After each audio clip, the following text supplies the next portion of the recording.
ಹಗರಣಗಳ ಸುಳಿಯಲ್ಲಿ ಕಾಂಗ್ರೆಸ್ ಸರ್ಕಾರ, ಹೈಕಮಾಂಡ್ಗೆ ವರದಿ ಸಲ್ಲಿಸಿದ ಸಿಎಂ ಸಿದ್ದರಾಮಯ್ಯ. ಹೈಕಮಾಂಡ್ಗೆ ಪಿನ್ ಟು ಪಿನ್ ಡೀಟೇಲ್ಸ್ ನೀಡಿದ ಸಿಎಂ. ಎಐಸಿಸಿ ಅಧ್ಯಕ್ಷ ಮಲ್ಲಿಕಾರ್ಜುನ್ ಖರ್ಗೆಗೆ ರಿಪೋರ್ಟ್. ಮೂಡಾ ವಾಲ್ಮೀಕಿ ಕೇಸ್ ಬಗ್ಗೆ ಮಲ್ಲಿಕಾರ್ಜುನ್ ಖರ್ಗೆಗೆ ವಿವರಣೆ. ಸಿಎಂ ಕಾರ್ಯದರ್ಶಿ ಎಲ್ಕೆ ಅತೀಕ್ರಿಂದಲೂ ಮಾಹಿತಿ ಪಡೆದ ಮಲ್ಲಿಕಾರ್ಜುನ್ ಖರ್ಗೆ. ಮೂಡಾ ಬಗ್ಗೆ ಸ್ವತಃ ವಿವರಣೆ ನೀಡಿದ ಸಿಎಂ ಸಿದ್ದರಾಮಯ್ಯ. ಫೈಲ್ ಮುಂದಿಟ್ಟು ಕಂಪ್ಲೀಟ್ ವಿವರಣೆ ನೀಡಿದ ಸಿದ್ದು. ಸೈಟು ಹಂಚಿಕೆ ವಿಚಾರವಾಗಿ ಯಾವುದೇ ಅಕ್ರಮ ನಡೆದಿಲ್ಲ. ಈಗಾಗಲೇ ಈ ಬಾರಿ ನಾನು ಸ್ಪಷ್ಟನೆ ನೀಡಿದ್ದೇನೆ. 50-50 ಹಂಚಿಕೆ ನನ್ನ ಕುಟುಂಬಕ್ಕೆ ವಿಶೇಷವಾಗಿ ಮಾಡಿಲ್ಲ. ನಾನು ಅಧಿಕಾರದಲ್ಲಿದ್ದಾಗ ಸೈಟು ಹಂಚಿಕೆ ಆಗಿಲ್ಲ.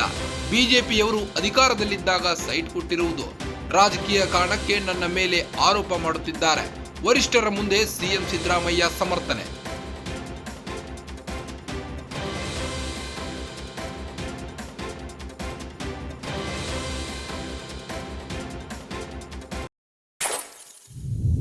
ಕಾಂಗ್ರೆಸ್ ಸರ್ಕಾರವು ಹಗರಣಗಳ ಸುಳಿಯಲ್ಲಿ ಸಿಲುಕಿದೆ. ಸಿಎಂ ಸಿದ್ದರಾಮಯ್ಯ ಹೈಕಮಾಂಡ್ಗೆ ವರದಿ ಸಲ್ಲಿಸಿದ್ದಾರೆ. ಸಿಎಂ ಸಿದ್ದರಾಮಯ್ಯ ಹೈಕಮಾಂಡ್ಗೆ ಪಿನ್ ಟು ಪಿನ್ ಡೀಟೇಲ್ಸ್ ನೀಡಿದ್ದಾರೆ. ಎಐಸಿಸಿ ಅಧ್ಯಕ್ಷ ಮಲ್ಲಿಕಾರ್ಜುನ್ ಖರ್ಗೆಗೆ ರಿಪೋರ್ಟ್ ನೀಡಿದ್ದಾರೆ. ಮೂಡಾ ವಾಲ್ಮೀಕಿ ಕೇಸ್ ಬಗ್ಗೆ ಮಲ್ಲಿಕಾರ್ಜುನ್ಗೆ ವಿವರಣೆ ನೀಡಿದ್ದಾರೆ. ವಿವರಣೆ ನೀಡಿದ್ದಾರೆ. ಸಿಎಂ ಕಾರ್ಯದರ್ಶಿ ಎಲ್ಕೆ ಅತೀಕ್ರಿಂದಲೂ ಮಾಹಿತಿ ಪಡೆದಿದ್ದಾರೆ. ಮಲ್ಲಿಕಾರ್ಜುನ್ ಖರ್ಗೆ ಅತೀಕ್ರಿಂದಲೂ ಮಾಹಿತಿ ಪಡೆದಿದ್ದಾರೆ.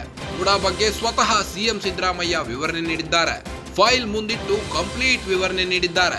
ಸೈಟು ಹಂಚಿಕೆ ವಿಚಾರವಾಗಿ ಯಾವುದೇ ಅಕ್ರಮ ನಡೆದಿಲ್ಲ. ಈಗಾಗಲೇ ಈ ಬಾರಿ ನಾನು ಸ್ಪಷ್ಟನೆ ನೀಡಿದ್ದೇನೆ. 50-50 ಹಂಚಿಕೆ ನನ್ನ ಕುಟುಂಬಕ್ಕೆ ವಿಶೇಷವಾಗಿ ಮಾಡಿಲ್ಲ. ನಾನು ಅಧಿಕಾರದಲ್ಲಿದ್ದಾಗ ಸೈಟು ಹಂಚಿಕೆ ಆಗಿಲ್ಲ. ಬಿಜೆಪಿಯವರು ಅಧಿಕಾರದಲ್ಲಿದ್ದಾಗ ಸೈಟ್ ಕೊಟ್ಟಿರುವುದು.